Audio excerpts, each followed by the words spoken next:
Wait, isn't everybody at war over atheism? Atheism? No, we've learned to get rid of all the isms in our time. Yes, long ago we realized isms are great for those who are rational, but in the hands of irrational people, isms always lead to violence. Yeah, welcome everybody to the new, improved, not really improved, but we'll try to streamline it a little bit, or at least I will try to streamline it, but this is the Tim's 2 Cents podcast. If you haven't listened before, this is basically where I make audio mistakes for the entire episode, and then I give it to you anyway. And basically what I'm trying to do here is go through different belief systems, isms,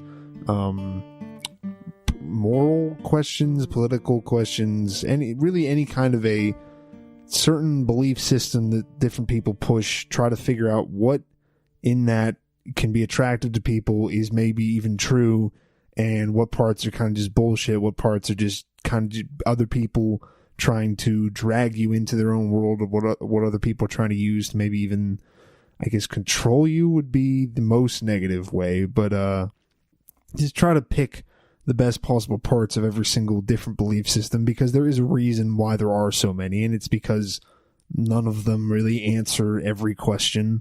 There's no, at least as far as I've seen so far, one particular kind of philosophy or one particular political system or one even just way to live that can really solve any question if you take it down to however far it goes. Like, none of them really completely and unmistakably, and nothing is definite, it seems. That's the problem. And this is what I'm trying to find, is kind of an amalgamation of a bunch of different things to find a more kind of cohesive way to live. I don't know if it's really being successful.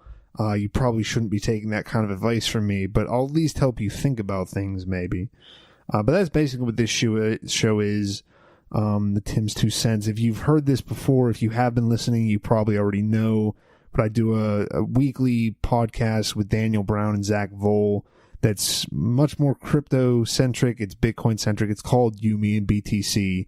It's kind of flagship. If we have a network, if you have what we could, I guess technically we have a network now, but the YMB, You, Me, and BTC is the flagship show of that. That's where we all kind of started. It's much more of a hangout. It is, like I said, Bitcoin-centric and focused on Bitcoin, but it's also, we talk about libertarian stuff a lot.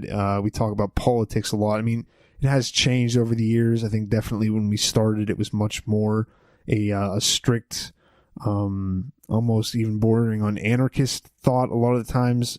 But I mean, as all of us have kind of aged a little bit and thought about things, I think there's a little bit more nuance now. So if you don't like, even if you don't like necessarily believe libertarian tenets, I think I would imagine it still could be entertaining, but fuck you anyway. Even if it isn't entertaining, you should still listen, give us your money, because I mean, what else are you going to do with it? But also on the network, like Zach Vole, I guess I should say first that live shows at 9 p.m. Eastern every single week on Thursday nights. So check us out. You can get us in the chat box. You can have an impact on the show right then. If you want to have an impact on this show or any of the other shows, you got to get us on Twitter. My Twitter is BakersDozen93. Follow me on there if you have anything to say, and that's definitely the best way to reach me, is by just tweeting me. I'm probably not going to notice anything on Spreaker, probably not going to notice anything on YouTube, if you really want to say something. But also, besides me on the network, besides me and the You, Me, and BTC podcast, there's also Zach Vole's The Coin Pod, which is, again, much more Bitcoin-centric, much more cryptocurrency-centric, and that's where you're going to get kind of a technical breakdown. He does interviews every single week with people, doing stuff with people, making arguments. So if you more enjoy something like that, if you enjoy a chat, what is supposed to be an informative conversation about actual things that you can point out and say, this is true, this is not, you check them out. Zach does a very good job with doing interviews, does a very good job with all of that. So again, if you like that kind of thing, or if you just want to have something to listen to, it's a good listen. You probably learn something. here with me, you're not going to learn anything. All you're going to do is hear my arguments for why nothing can ever be learned, and we're all kind of just spinning around figuring stuff out. But maybe not. Maybe you do learn something, and I feel bad for you if you do, but whatever. And then we also have our newest show on there is Unpopular Opinions. That is completely nothing to do with Bitcoin, completely nothing to do with cryptocurrency. I'm sure they've mentioned it in the past, but that's not at all what the show is for. It's like a hangout show. It's two guys, and they kind of just hang out, shoot the shit for a little bit, and they're more focused on culture, sports, all this kinds of stuff. They'll talk about a specific point every single week, or maybe that there's a point that kind of goes through different conversations they have, but this is a whole different thing from Yumi and BTC. So check them out.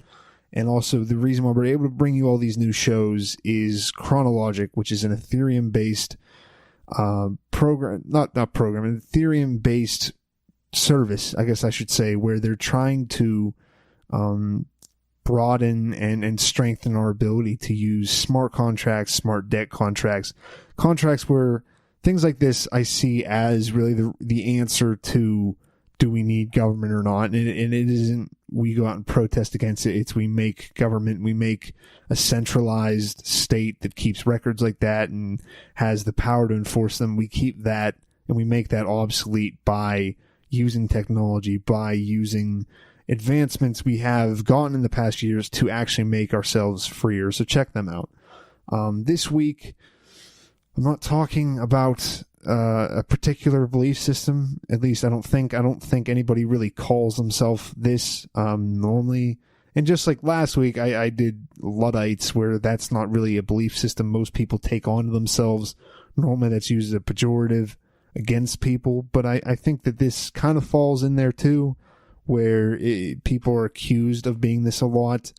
It's moralism, which I think people are accused of it a lot, and I think people do it a lot. So I'm not really going to focus on any particular way of thinking or any particular point of view, and it's going to be more just this kind of, it seems like any belief system, and this is one of my main problems, and this is what made me interested to talk about it. One of my main problems with most belief systems, most political systems, is the moralizing they do, is the attacking they do on other people. So I guess this probably isn't going to be as long because I don't have like specific points to pick out. But I'll do a short explanation of what I'm looking at and what my understanding of what a moralizing is and what moralism is. And it's the idea that making judgments on people and pointing out how they're wrong, pointing out how it is opposite, or how it is against you and against what is good, is going to be beneficial in the long run and is going to be a benefit to you. A moralist will focus on almost like a kind of shame, or just it doesn't even necessarily have to be directed against somebody, but inside of a group, shaming those who are outside of the group and saying, well, they're not just thinking differently than us, they are wrong. And I'm not meaning this in the sense of like this, there's all kinds of paths to truth and everybody has their own truth. That's not what I'm talking about. I think that'd be more like relativism. But the idea that to have a group, to have in anybody's belief system, whether you call yourself an atheist or a religious person or a political, if you're a socialist, if it's any of this stuff, moralism is the kind of action in the culture inside all of those groups of just shitting on people outside of the group. It doesn't have to be directed towards the people. You don't have to tweet those people. You don't have to say it to them in the street.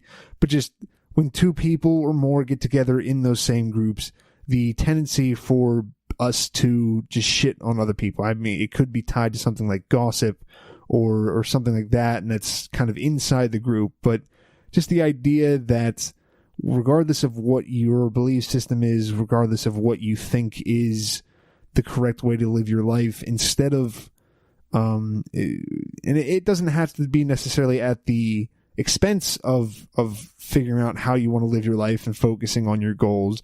It can go right along with it. And I think that is something that is, just because we all do it, maybe it is necessary for a group and for a belief system to look at the people on the outside and say they're wrong and they're bad and this is why you should believe this. That's part of my problem, is I don't have that as much anymore. I certainly do it. I'm not going to be as conscious of that, just because it's kind of like a natural thing for us. But I don't have it seems like I don't have this obsession with other people being wrong, at least not with how I express it. I definitely feel it a lot more. I have like an anger at people, and you just go, well, if everybody thought like me, everything would work out, the world would work out, no one would have these issues. And it's not correct, it's wrong. Obviously, if everybody thought like me, we'd just be a nation of kind of like borderline light sociopaths, where you're just like, well, I don't really care, but I feel like I should care, which is that caring or not? But anyway, moralizing, and normally with what I do with this show is I try to go through the good parts of things first. I try to go through why it is popular, why so many people do it, and why even there's a benefit to doing it and to believing in something like that. And then I kind of turn around and make the argument against myself against that. But my problem, or the good part of moralism, the good part of focusing, or at least partly telling yourself and reinforcing, whether it's an individual or especially inside of a group, of focusing and bringing up the fact that other people are wrong, that other people are doing something incorrectly or morally incorrect, or incorrectly, whether it's moral, whatever it is that I think that does help. There's kind of like a camaraderie that is built out of that. There's a reason why whenever people go into the military, and why for centuries in the military we've had propaganda, we've had even just instructors, they try to kind of beat out of you that the guy on the other side, the guy who you're shooting at, has the same kind of issues as you, has the same problems, probably had a similar mother, has the same kind of people that he wants to go back home to, and they try to beat it into you that he's actually one propaganda and instructors, and this is a hyper, like a very, I don't know what it'd be, but moralism to a hyper extent where they're so wrong and so evil and such a problem in the world that they are animals and we have to go after them and we have to kill them, and they're barely even human.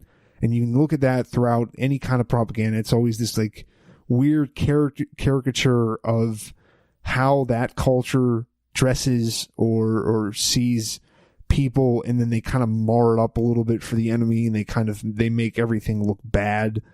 So that it's like, well, it's kind of human, but not really. And oh, look, they have this one defining feature. Let's pick on this.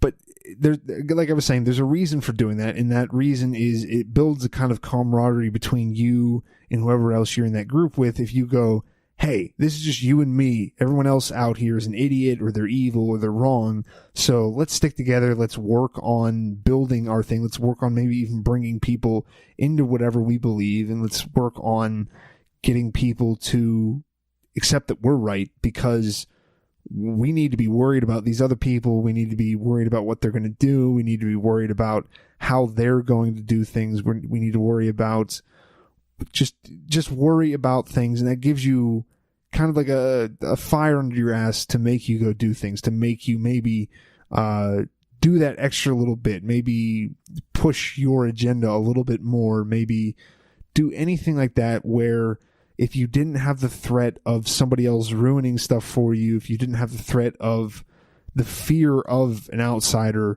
you wouldn't necessarily do something. You wouldn't necessarily avoid those people. That's definitely part of it. It seems like in religion, where a lot of people, depending on how kind of devoted, or how I guess they call it radical, that religion is, and I'm not talking about anyone in particular, I'm meaning like even even just in our modern American Christian, where maybe they don't have friends who aren't Christians. I've definitely grown up in a church that at least promoted that. They weren't against having friends who weren't Christians. They didn't want to exclude them because they did want the chance to proselytize them and to kind of preach or whatever be called to them. But there is the idea that if you have people who are not part of the church, who are not part of whatever, are not Christians, they are going to, whether they're actively trying to or not, lead you down the wrong path, bring you into something that's wrong.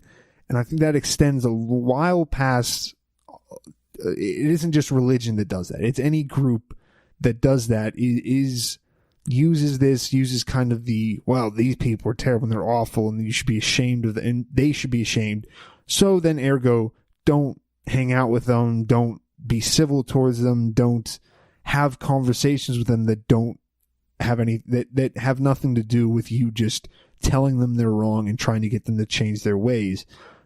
It's a way to separate people. It's a way to, by separating people, kind of enforce whatever your group is and whatever your idea is. So I see, if you have an idea, if you have a concept that you really think is good, that you really think is useful and good for humanity and going to change things in this world for the better, something like moralizing and moralism and explaining to your kind of followers that there is a problem with the other people and there is something in them that will kind of corrupt you if you listen to their ideas, and you'll even in libertarian stuff where you you just don't want to hang out with people who are super pro government or super pro whatever, because you're just like, well, they're going to eventually make me okay with certain things, and I'm not going to have the same reaction to things.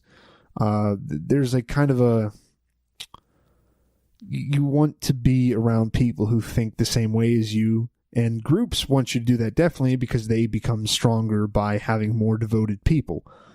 So good for groups, good for, I guess, if you find that one great thing that we should all believe in and we should all follow, it's good for expanding that and promoting that. But yeah, I guess you can say that, but who's to say that you're necessarily right? Who's to say that you have the thing that is worth breaking up friendships over and breaking? Not that I really give that much of a shit about friendships, especially the way we talk about them today and how people interact today. It's like people, you just have like 30 friends. I'm not talking on Facebook. People just have too many friends in life, too many people that they call friends, and it's like, will you ever talk? No, I fucking hate talking to them. I don't ever want to see them. But then people still hang out. They go get food. They go do whatever, and they're kind of just around people that they can barely tolerate more than strangers, because we just don't like the idea of talking to a new person or something like that. I'm not quite sure. I mean, not to say that I don't do it, but I think it would be bad if we didn't have. It'd be bad for groups, and that's not necessarily a bad thing to me, but it'd be bad for any kind of an organized group to not have that reinforcement, to not have that incentive to kind of dig deeper into that group and to burrow into whatever that ideology is, and to kind of strengthen yourself in your position by excluding yourself from what I guess general population. So I see the use for that. I see the why people would do that. We're going to hear a commercial now. I guess that pretty much concludes what I think of as far as it being good. You're going to hear a commercial here now. You're going to hear Daniel Brown, who I do the You Mean BTC show with, and he's going to bring you a little message from our sponsors. Then I'll be back in about a half of a minute, I think, but I'll see you. Hey guys, today's show is brought to you by Chronologic.network. Chronologic is an Ethereum-based project that aims to solve time-related problems on the blockchain. Through Chronologic's 3 core products, the Ethereum alarm clock, debt smart contracts, and the day token minting mechanism, they solve the problems of payment scheduling, crypto loan time constraints, and unstable token launches. Find out more at chronologic.network.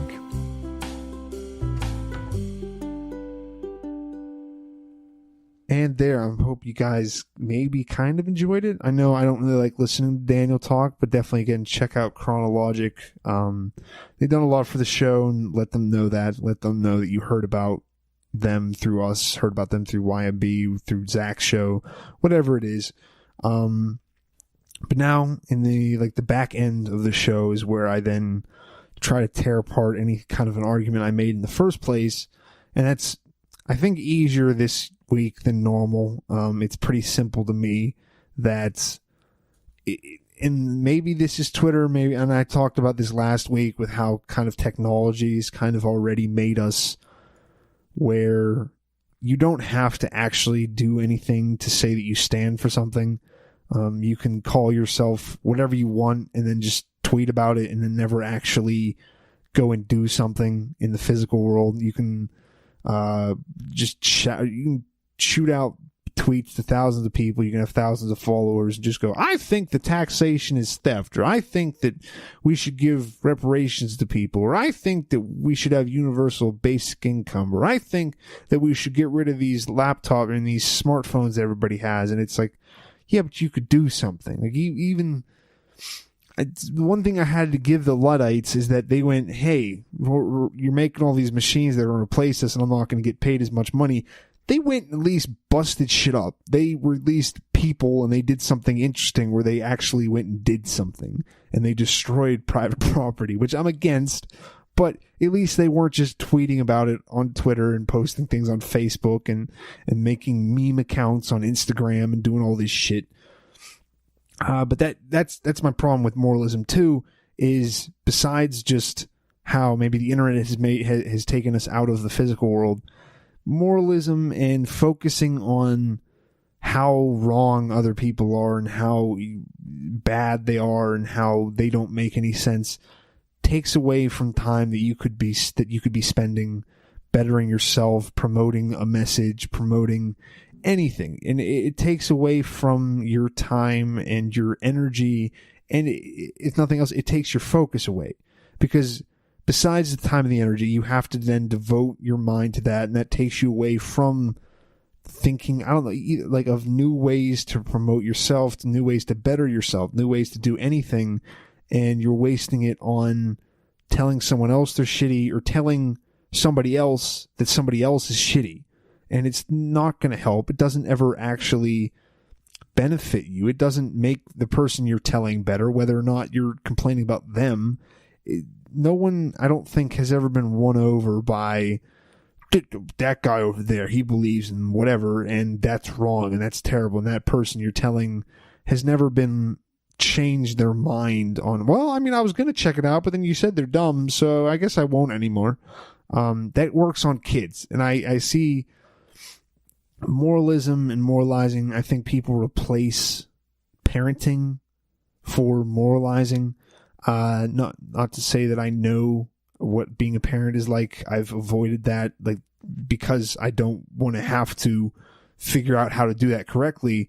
But it seems like a lot of parents, instead of focusing on teaching a kid how to really exist in the world and how to navigate different situations, instead go, you shouldn't do this, and that person's wrong, and these people over here think an incorrect thing, and then these people over here also think an incorrect thing, and then these people, they're kind of like us, they kind of think of a correct thing, but then not really, they're still just dumb.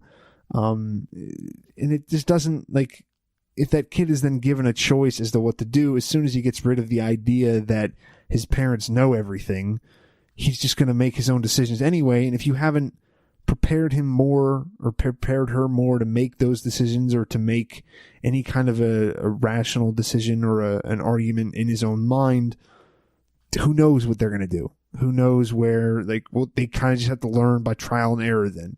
They got to do something, fuck it up, and then be like, well, I guess I can't do that again. Let me try something else, and then maybe fuck that up. Lucky people find what's good. I guess lucky people make a good decision, not knowing how to do it. But a lot of people then just kind of float around as, well, I mean, my parents said everything was bad besides whatever I was raised with, so I might as well try whatever everybody else has to offer, because what do my parents know? I think besides it just kind of giving us an impotence where people just don't do anything, people just complain and say that other people are wrong, it does promote hate, it promotes fear, the idea that anybody outside of this group is incorrect, is wrong, and is possibly dangerous. And that's, again, the more extreme versions of this, where they go, not only are these people wrong, not only are they evil, not only are they a problem, but they're an active problem that is attacking you and needs to be dealt with. And that's a very easy way, because I don't think hate really exists in a vacuum most of the time. I mean, obviously, I'm sure there is an example of it happening, but I've never met somebody, I've never seen anybody hate something, whether it's a racist thing, an ideological thing, it's a sexist thing, whatever it is. I've never seen people hate something whenever they weren't afraid of it. And not in the sense of, well, oh, this is just so spooky, but they feel like they're threatened by it. That's why they hate it. There isn't just this, I just hate whatever it is. It's, I'm afraid of this. I think something bad is going to happen to me because of whatever this group is, and that's why I hate them. And something like this, something like moralizing, something like moralism, something in a group where you kind of come together as a group, and instead of focusing on bettering yourself or bettering your community or furthering your message or the cause, you instead focus on, we should hate these people because this. And it does a very good job of doing that, which is bad. I don't think, like, even regardless of whatever hate is, it's never good to make your decisions based on being afraid of something. Even if it is a legitimate fear, it's not a good idea to have your decisions based off of that fear and based off of a kind of immediate reaction, a reaction that you might not necessarily even be able to control. You just have this gut reaction to, oh, well, I don't like that. That's scary. That's bothering me. And then that's how you have these things that happen throughout the history where people get massacred. People get, there's ethnic cleansing. There's different religious sects just slaughter each other. And it all comes from moralism, and it all comes from, I don't like the idea that religion causes all these wars, because it's not. It is just the moralism, the idea that we should judge these people, we should condemn what they do, and then taken to the extent we need to judge, like we need to be judge, jury, and executioner for them, for these crimes that they've committed, for the crimes they've committed against you, for being the person that you are, for committing those crimes against the wonderful, benevolent person that you are. And I think that's what moralism, unchecked and kind of looked at as for what it is always going to lead to. Again, I don't know what else to say about it. It seems like putting people down, not even putting people down, but just spreading, instead of spreading a message of, hey, this is how you get better at something, this is how you better your life. Instead of that, you go, this is why your life sucks. This is why there's a problem.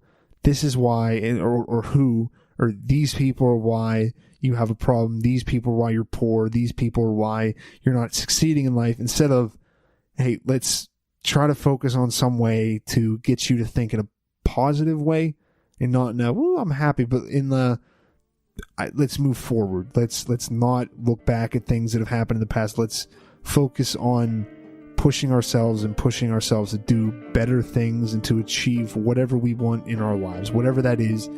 Focus on finding what you want to do, finding how to achieve that, and finding how to better that and to achieve that. But that's all I really got to say this week. Thank you for listening. Again, check out the You Mean BTC podcast at 9 p.m. Eastern, Thursdays, every Thursday night.